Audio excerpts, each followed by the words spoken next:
আছো? আলহামদুলিল্লাহ দাদা ভালো আছি। দাদা তুমি কোথায় যাও? নাতি আমি গোসল দিতে যাচ্ছি।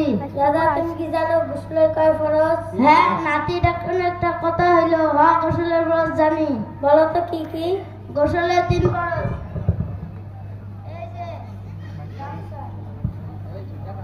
এই যে গামছা, এই যে লুঙ্গি, এই যে লুঙ্গি,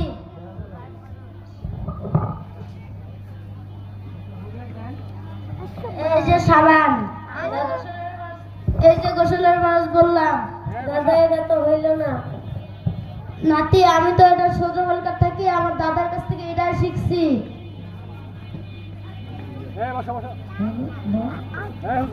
দাদা শোনো আমি কি বলি।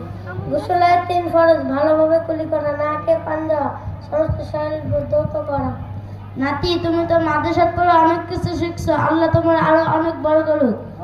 আসসালামু আলাইকুম। দাদা তুমি আমাদের নূরে মদিনা মাদ্রাসায় এসে তোমাকে শিখাবো। ওয়ালাইকুম আসসালাম। আচ্ছা তাহলে তোমার কাছে তুমি যাও, আমার কাছে আমি যাই।